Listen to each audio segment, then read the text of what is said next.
Look, we already got all these hearts.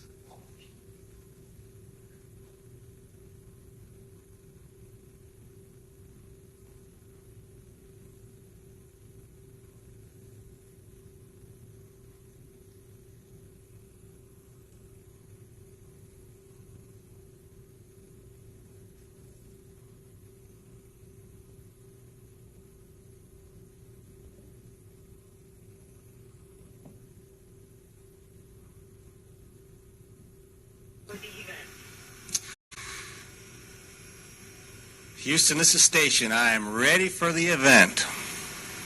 Hi, everybody. I'm Drew Feustel. I'm taking over the National Geographic Instagram live from the International Space Station. They're going to send the invite to me, right?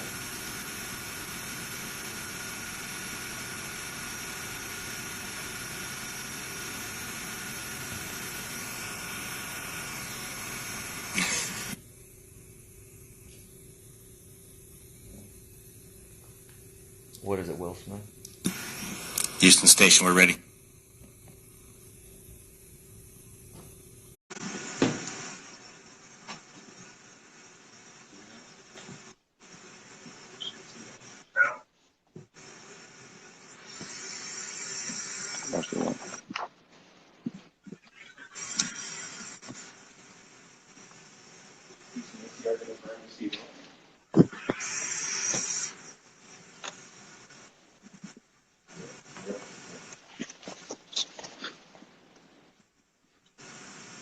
I can see Drew.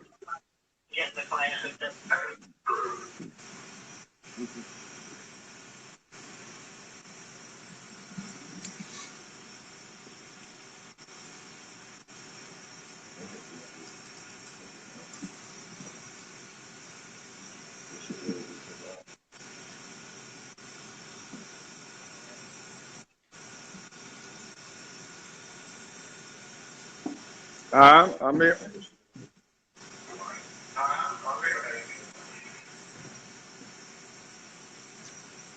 I'm supposed to say, Station, this is Will Smith in Savannah, Georgia. How do you hear me?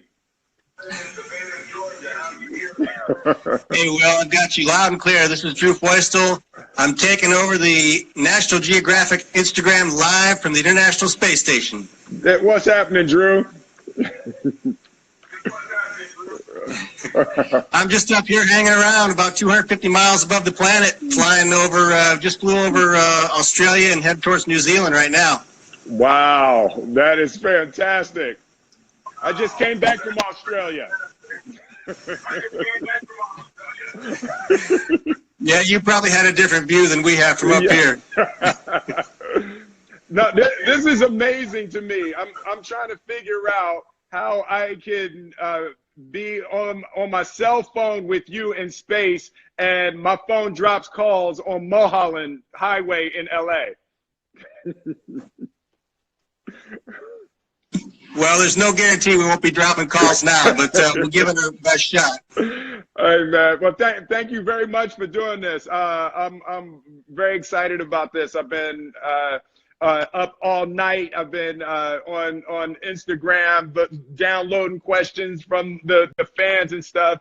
And you know, there are a couple that were really at the top.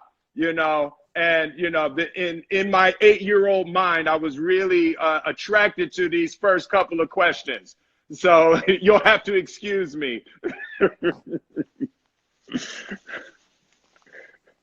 I hear that. My kids were telling me that they mentioned the same thing. They said Will Smith was giving shout-outs about talking to the International Space Station. So I'm happy to be here and bring the questions on. We'll see what we can answer. And if I don't know, I'll try to make something up. All right.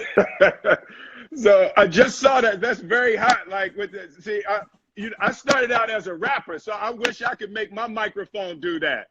I think that's going to be in my next music video. Yeah, man, that'd be a serious crowd pleaser. So let's jump in here. So let's start with that. So the first thing with the weightlessness, like how does that affect your body? What happens to your body spending that much time in weightlessness?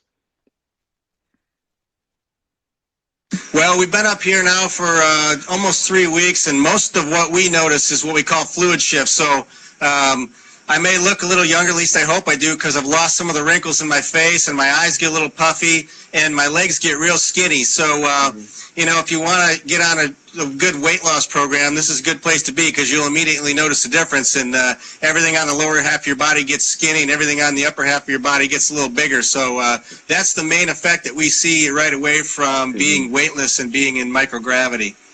So how does that affect your like muscles, or you know, it seems like it would have a similar effect to atrophy, like you actually don't get to use them.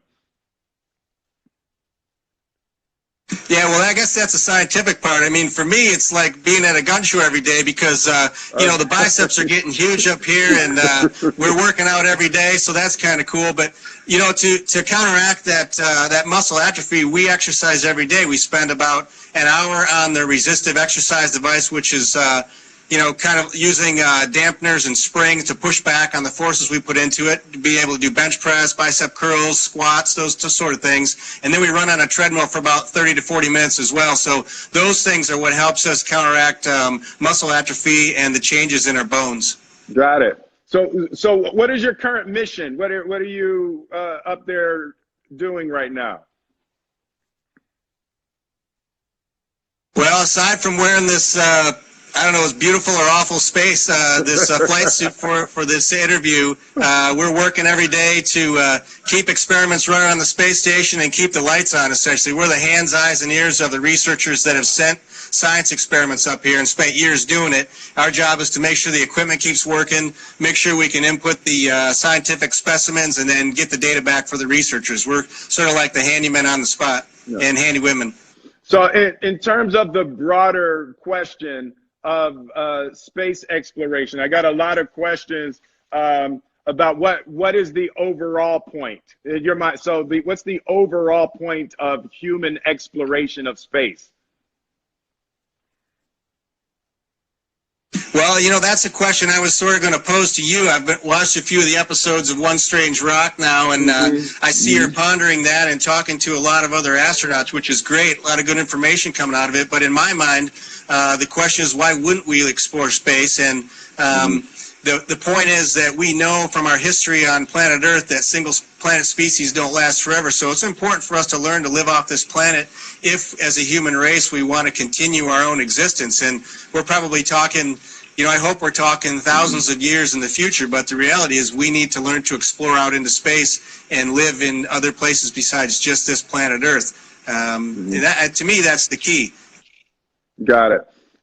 So you know, in terms of that exploration, I understand and I see the difficulty of human beings living off of this planet. What are you learning in terms of what needs to happen for a human body and for the species to be able to exist off of this planet? What are some of the difficulties and some of the necessities for us to even be able to manage that?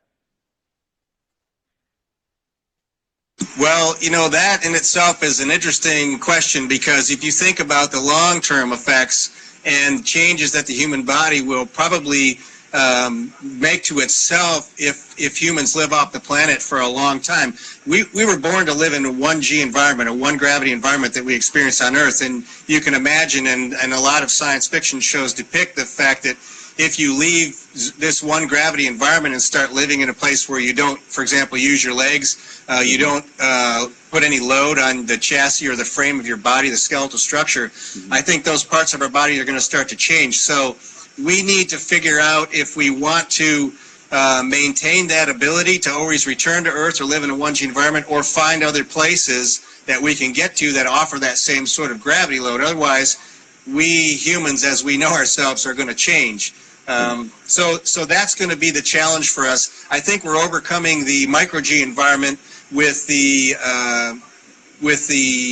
exercises that we do and the countermeasures that we take to counteract those things. But we're only staying in space up to a year. I think longer term presents some great challenges for ourselves, and that's going to be the big difficulty. Radiation is, of course, a big problem, and getting to those places is a challenge for us right now. We can't go that far in space. I think we need new technologies and new capabilities in propulsion systems to move faster through space. So in terms of like the simple basics, right? So you on Earth, you know, people have to poop. You're like, it's important to poop on Earth, right? So when you're up there, I see your microphone floating, right? So I'm just, you know, this is a really basic, you know, this is a deep probing question here. I need to understand what you do with that. Like, how do you manage that? Well, are you sure you want to talk about this this problem? Because it is pretty challenging. I like to say you can have a good day in the bathroom and you can have a really bad day in the bathroom, and you hope for the good days. The bad days can be challenging. So has anyone attempted, you know, on Earth we talk about the you know, the Mile High Club. Has anyone, you know, attempted only for research purposes? For research purposes, has anyone attempted, you know, the process of procreating the human species in space? Has there been any study done to your knowledge? All right, well, similar to the last question, I'll just say, are you sure we want to talk about this on the interview? I'm just, you know, I'm a man of the people, Drew. I'm a man of the people. And it's important to me to ask the questions that the people want the answers to. I'll just say, as far as I know, I have no knowledge of those tests being done. But I can imagine that would present some unique opportunities.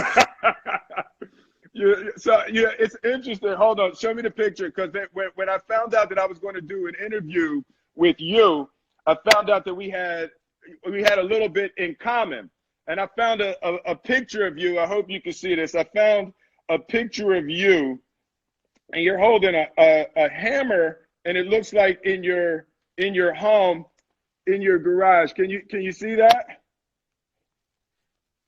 I can't see anything. It's one-way video, but I think I know the picture you're talking about. Yeah, that one.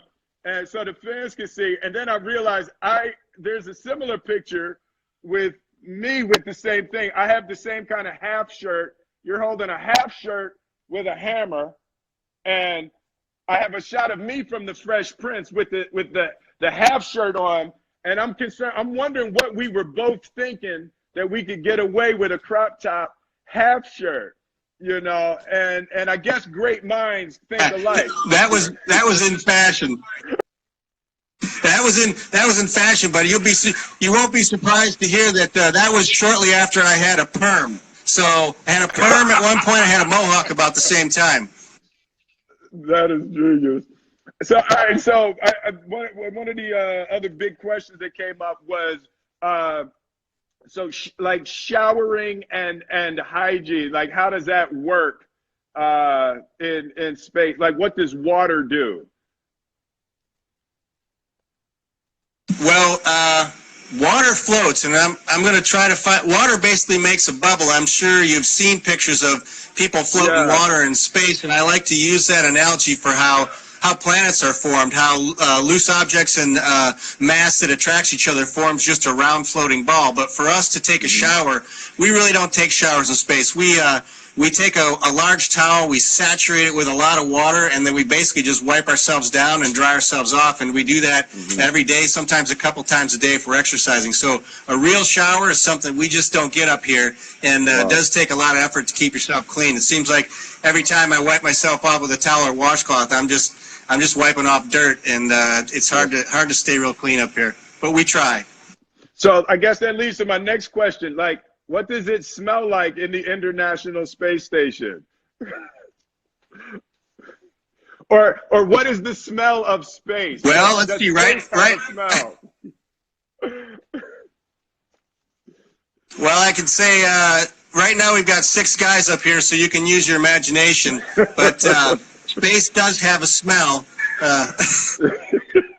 Space itself has a smell. When we go outside for a spacewalk and we come back in with equipment, we smell what we think is the smell of ozone coming off of the material that comes back inside. So it's kind of like a burnt wire or a burnt metallic smell. But that's really only something we notice when we first come in from a spacewalk from being out in the vacuum of space.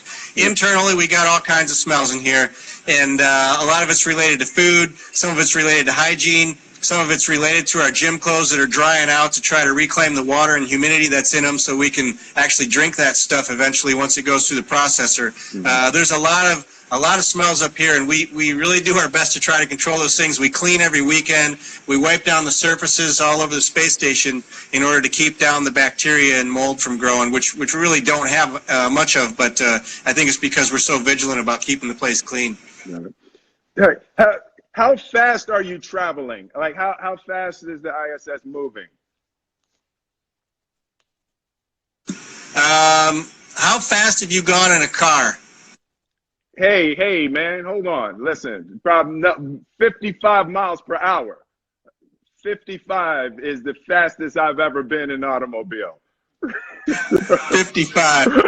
You can't. I can't drive 55, Will. That's just the way it goes, man. But right now we're doing about 17,500 miles an hour. So you're circling at 17.5, right? So that means, so how many sunrises and sunsets do you see in the course of a day? Yeah, we pick up 16 sunrises and sunsets. It takes me an hour and a half to get around the planet once. Wow. So in that, I've heard a thing. You know, I'm doing the One Strange Rock. So I've heard of a thing called the overview effect. Have you experienced that? A couple of the astronauts on the show were talking about the overview effect. That when you go and you look back on the Earth, it has an emotional and psychological and spiritual effect on you. Can you talk about that? Yeah, I think that it has that effect on everybody. Some people would say they already had that, Earth already had that impact on them. But I really think that as an astronaut, when you look at the planet, it changes your perspective. And I think there are very few astronauts that wouldn't say that we wish that every human being could see with their eyes, not just pictures, but with their own eyes, what the Earth looked like from space. And I personally think it would change us as a species. It would change us and make us all realize that Earth is really a spaceship, and we're living on a spaceship with just a thin shell that keeps us safe from the vacuum and darkness of space. When you look back, what is the shape of the spaceship called Earth? It's pretty darn round from my viewpoint, and there's no doubt about it. We're going round and round. Yeah, exactly. Yeah, that was one of those questions I X'd out. I X'd out from my comment. I was like, I refuse to ask that question. So we have about 2 minutes left. So I just really want to say thank you for this. You know, when I was a child growing up, I was one of those kids. Oh, that's the water. Wow.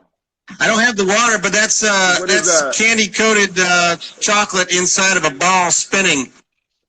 Wow, that is fantastic. It's kind of cool. These things all coalesce and start wrapping around the side of the ball here. Yeah. That is fantastic. Well, so now, Drew, I just want to say there's a lot of neat stuff to see up here. No, that is fantastic. Thank you very much for your time. Is there anybody, you have any family members, or anybody you want to shout out? Somebody somebody you want to say hi to? Oh, that's hot. Luckily, I get to talk to my family just about every day. Oh, but I just want to give a shout out to all the people watching and say thanks for tuning in, and it's always a pleasure to talk to folks on the ground, and we hope that people keep joining the adventure here and watching the great stuff, the great research we're doing up on the space station. We appreciate you dialing in to ask us some questions today, Will. Hey, Drew, I appreciate you, man. Thank you very much for your service. God bless. Thanks, sir. Take care. All right now.